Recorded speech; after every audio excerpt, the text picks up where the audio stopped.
What if everything that you have been working toward, all the dreams, all the stretching, all the ways that you have been trying to grow, still fall apart one day? What if you never got the outcome you hoped for? What if you did everything right that still didn't protect you from the pain or loss or life's cruelty? Because let's be honest, life is cruel. And I know that's heavy, and I don't like starting alive with a bunch of heaviness, but sometimes life does not give us the luxury of only asking the light questions. Sometimes it forces us to face how fragile and how quickly it can all fall apart. So let me ask you, have you ever felt that tug to pull back, to protect your heart by not trying so hard, to keep your hopes small so that they don't disappoint you? Maybe you have whispered things to yourself like, why do I keep trying so hard? What's the point of putting myself out there if it could all be taken away in a moment? Maybe I'm just too much, too emotional, too soft. If that has ever crossed your mind, I just want to take a moment and say you're not broken. You are not weak. You have just lived this life long enough to know that it does not come with guarantees. And lately, like I said, this has been so heavy on my heart, and I have felt this so deeply. A few weeks ago, I walked into my boys' room. I have a 4-year-old and a soon-to-be 7-year-old this next month. And they were both sleeping. Both my boys were sleeping.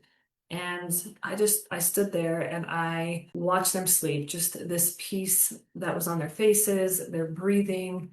And I'm like, if you have kiddos, I'm sure you've had those moments where you go in there and watch them and just admire the peacefulness and just the beautiful little souls that they are. And I went and I wrapped my arms around them and I cried because all I could think of were the parents who had lost their babies to the flooding, the moms who would give anything to be where I was standing in that moment and have just one more moment or one more night to do the same thing that I was doing. And it made me so sick to my stomach. And I felt that way for days. Just this pit in my stomach and this anger and this just this deep pain. Like I don't know how else to explain it, but anger and pain.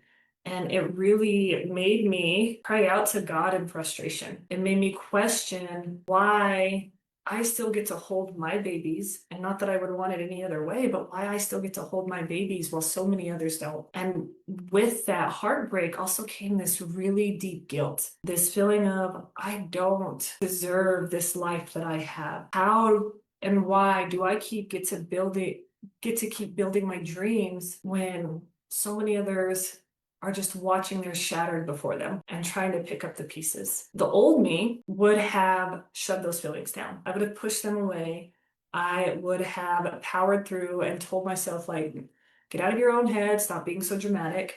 But that's not who I am, and that's not what we do here. I've learned that letting myself feel those feelings and feel those emotions is not weakness. And if anyone in this space is like me, that was something when I was young that I was taught. Like, those emotions show that you're weak. Those, like, you put that away. You don't show that. And so instead of pushing those feelings down, I let myself break. I let myself cry. I let myself get angry. And I told God like exactly how I felt because I knew, like through my faith, I know that He can handle that anger and that frustration. Even when I couldn't even really and still can't put into words what that was. But in the middle of all of that also came like this gentle, I don't know that peace is what I would call it, but just this gentleness that settled in. And it was this quiet reminder of, yes, life is so extremely fragile, but it's also so precious. And we don't honor how precious it is by hiding from it. So with that, let me ask you again, have you ever questioned if it's selfish to want more when there is so much pain in the world? Have you ever maybe felt guilty of chasing joy or wanting a life that feels full and rich and alive when there's so many others suffering or grieving? And that pain that you feel, that guilt that you feel, that ache that you feel, there's a name for it. And I'm sure a lot of you have heard of it. It's called survivor's guilt. And even if you haven't personally walked through it, like I wasn't personally or directly affected or impacted by that flooding, I don't have any loved ones that was directly impacted, but sometimes witnessing life's unfairness is enough to really make you wonder if it's okay to want more. But something that I have learned from carrying that is that wanting to live life is not selfish. It is important. It is sacred. And a lot of times your brain wants control. It wants to control the situation.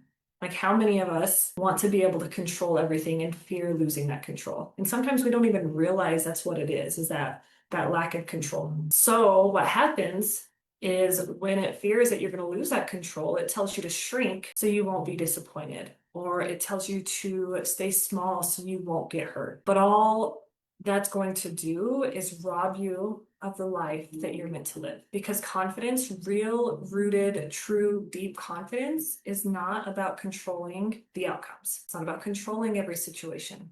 Rather, it's about willing to keep showing up in the midst of the unknown without knowing what is going to happen. There's a psychologist, and I'm pretty sure I talked about him a couple weeks ago. His name is Albert Bandura, and he calls this building mastery. Or no, sorry. He calls it mastery experiences, which basically all that means is you do the hard thing. You show up, you do it, you survive it, and then your brain remembers and tells itself like, gosh, I can actually handle this. So then you keep doing that. You keep showing up and doing the hard things, and you keep seeing that you can make it through. And then your brain is starting to rewire itself like, this isn't so bad. And that right there is how that resilience is built. It's not by thinking, it's not by planning or waiting for this perfect plan to feel ready, but by doing it, even if it's messy, even if it's imperfect, even if you do not have this perfect plan put in place. So if your mind is spinning right now with the what ifs, here's something that I invite you to try this week. Of course, it's not required. I just invite you in this space. Like I say, things with love. But what would you do? I want you to ask yourself, what would I do this week if I stopped waiting for certainty? Maybe it's sending that message that you've been wanting to send. Maybe it's making that phone call that you've been wanting to make. Maybe it's finally saying no to something that's draining you. Maybe it is sitting down and resting without guilt. Maybe it's admitting you want more without apologizing for it. So I want you to think of what that is. What is that for you? What does that look like? And then I encourage you, write it down, say it out loud, drop it in the comments for me below so I can cheer you on and support you. And so the women inside this space can cheer you on and support you. But do it even, like, no matter how scary it is. Even if your hands are shaking when you do it, or your voice is shaking when you do it. Because confidence, ladies, it's not built in this great big spotlight. Oftentimes it's built in those quiet moments when no one is watching you, but you're putting in the work anyways. Can it fall apart? Absolutely. We're never guaranteed that it's not going to. But I challenge you then with that. What if it doesn't? In fact, what if the opposite? What if it comes together even more beautifully than you ever could have imagined? Who is the woman on the other side of that risk? Maybe she's the one who sleeps through the night, who lays her head down without guilt. Maybe she's the one who shows up without second guessing every word that she speaks. Maybe she's the one who lets herself laugh fully again. Maybe she is the one who builds something solid, not because it's perfect, not because life is perfect, because it's not, but because she stopped abandoning herself. But here's an even deeper question for you. And this is the one that I really want you to ponder on. What's the cost of never meeting her? Yes, playing it small feels safer, but it's not going to give you peace. It's not going to give you the life that makes you feel alive. Resilience is not about being unshaken. It's about learning to rise with your entire heart, with your entire being, even when it's broken, even when it's scary. So, ladies, if this touched something deep inside of you, if you are tired of shrinking back and you're tired of the what ifs and you're tired of stopping yourself, I want to offer you a couple steps. If you're just starting, my 3-day worth reset is perfect for you. It is a self-guided space for you. You do it on your time. There's no calls that you have to show up to. It's your time, your space to just breathe and come back to yourself. Okay? No pressure, no performance, just you. If you don't have the link for that yet, drop reset below and I'll make sure that I get that in your hands. But maybe you're ready to go a little bit deeper. If that's the case, I have my Fearless Foundations roadmap. This is a more personalized, customized roadmap just for you. What you do is you fill out a questionnaire for me. I sit down, I read through your answers, and I put together your roadmap based off of your responses. I send that to you, in a PDF with a like 20 to 30-minute video of me walking through it. Fully customized, personalized to your journey. You don't have to show up for a call. It's just for you and your eyes. Okay. Ladies, you do not have to be fearless to begin. Show up scared. Do it anyways. You just have to be willing to make that first step. And I am so unbelievably honored to walk along beside you and to support you the entire way. With that being said, thank you for hanging out with me tonight. I am empowering you always.